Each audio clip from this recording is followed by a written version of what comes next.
Hey, Brian Beeler coming to you with another video live from the Data On offices in California. It feels good to be out, and I'm joined now by Rocky Scheck, you're the most senior technical leader here, is that right? Yeah, that's correct. Are you the most senior leader of all? Yeah, I think so right now. For right now. So, Howard and I have talked about the servers a little bit from Intel, these chassis and boards and such that you use. And we've posted a bunch of videos on social media about from the data center in there showing off all the new integrated solutions.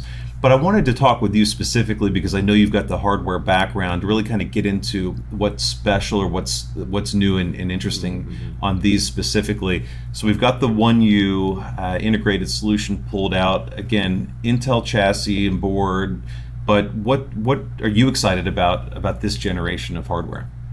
I think is kind of cool about this one is they have been redesigned the platform, so you can tell like they have able to pull out like 8 of the NVMe connection from the motherboard here, because we used to have all the connection on the PCI bus. Expander cards, right? Yeah. So if you're using for NVMe, then you have no way to using for other stuff like networking. So, but for this one, you have like the connection in here, and then you handle the drive in the front, then is able to free up the space over there. And also for the storage, you have much more storage. Right. In the past, like it's only like 8 drive, and then now it's 12 drive. So that's better. That was a common problem that I think all the server vendors had to face in terms of designing their boards. Yep. Going to adding more NVMe drives was a challenge, and we saw a number of servers, not just the Intel platforms, with those expander cards in the back and routing all the cabling or some of the cabling after 8 drives to those things. And like you say, then you take away from network cards or GPUs or whatever else you want to put back there. So that's a big deal. So now these are capable just like SATA or SAS drives in older platforms, I suppose. Yeah. Okay. And in terms of density, you've got 12 NVMe drives in the 1U, 24 available to you in the 2U as well. Yep. So you've got great drive density. All right, so what else stands out then in this new design? Of course, like the new CPU, and then you have up to like 40 the core per CPU, and then the memory is also increased. Is 32 of the memory, so you have much better the density inside, and you have like also you have like 3 of the PCI card over there. So you basically you kind of put the everything inside the single 1U. And also, if you notice, the power supply is also redesigned, because in the past it's only on one side. Now that is on the both sides. When you do like the PDU and then your cabling is much more easier for your data center the placement. Oh yeah, we work with Eaton a ton, and they talk a lot about cable management of the PDUs, and they make these colored PDUs, so you can get pink or green or blue, any color you want. And so, but that's what they're saying is a lot of data centers want that. 1 to pink, 1 to blue, and just keep it really simple for the redundant power supplies. I like this design too better because from an airflow standpoint, because I feel like this design really sucks more down through the processors and out the center. It seems more efficient to me. Go back to the CPUs for a minute. You guys really like to use the Y CPUs. Yes. For someone that doesn't know about this class of Intel CPU at a high level, what does that let you do? So for the Y CPU is allow you to changing the speed and the core. So you're able to have, for example, if your application you know that is more on the speed, then you can kind of have less core, and then you bump up the speed. Right. And then if your application is looking for more core, then you can have more core, but of course it's lower the speed, right? But you're able to utilize the same CPU for different applications. So same physical CPU, and then what do? You go into BIOS or something and say, I want this personality for. That's pretty neat. I guess it's probably easier too from a supply chain standpoint, because now you just have to worry about one thing that can have all these dynamic personalities. And also our customer is sometimes they don't know like what their customer using the applications. But now that they can, okay, I'm using this one, and then I don't have to worry because I can change afterward if the application is changing. Yeah, well, I mean, we've talked a lot before about how HCI infrastructure tends to get a target workload to solve some sort of pain point at an organization. But once it starts to go well, then they put more and more and more stuff on it, and you eventually stress some component of the system, whether it's capacity or storage performance or memory footprint or whatever. But the ability to change the CPU without physically yanking them out and going through that upgrade process is pretty cool. Yeah. So that's pretty exciting, I think. That's one of my favorite parts.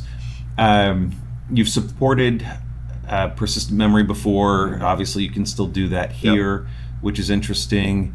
The testing that we're doing is on Intel 5510s, but you can also do Optane in here, QLC. You've got the hard drive chassis too, so for hybrid configurations. Are you still seeing a lot of use cases for hard drive, archive, and things like that? Yeah, I think because the pricing of the QLC is still there. Yeah, right. So if for customer they doing like backup, and then they know that the storage, they still require the storage, and I think the hard drive is still the one that still the most cost effective. Yeah, well, especially if you're using it as an archive or unstructured storage, it's still really cost effective. Yep. So these are relatively new. Obviously, Ice Lake's been out for a little while, but it's not just Ice Lake. You need the whole platform to come in and then to be able to ship these out. When do you start thinking about what's next? So next iteration of CPU and chassis and everything else. We always thinking about it. So we already working with Intel for the next one, but of course it's still earlier. I think we right now we still focus on this one and then get it to our customer, right? And then find out the different use case or what is the best for our customer. Well, you guys sell a lot of these 1U chassis. It's a popular SKU for you, I know.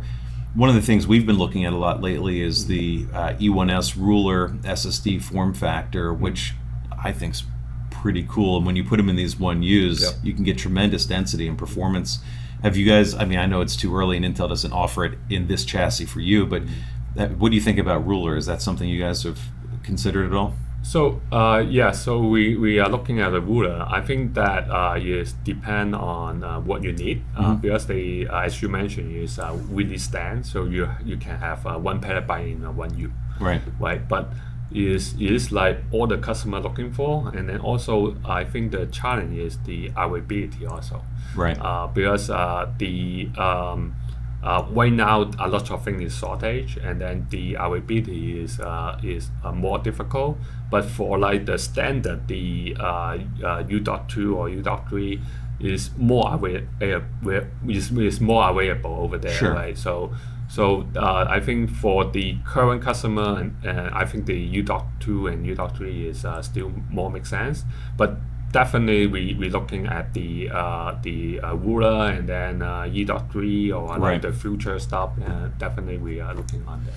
Yeah, we need to dive into E3 some more too, because when I published some content around Ruler, and it aggravated some people that have committed to E3, which is fine. I mean, I don't care what wins. I think it's neat to be able to have the conversation about something different. I mean, we've been on 2.5-inch U.2 forever, right? Yeah, forever. Yeah. So to think about it, and from for a hardware guy, to give you guys something else to look at, to think about, to architect systems to meet your customers' demands is pretty cool. Yep. One other thing that we're not showing in this video, but is sort of a hardware piece, the bezels. The bezels got a lot nicer this time around from Intel. Yeah. So those look good too from a pizzazz standpoint. Doesn't add any IOPS, but yeah, I think it's for people they looking for like more consistent and then more like easy to protect the device. Right. Definitely is a good choice. All right, so there you have it, the hardware overview on these new nodes from Data On, and what we're all excited about in terms of the capabilities of Ice Lake and the storage and everything else, and a little bit about what might be coming down the line. Thanks for tuning in. Thank you.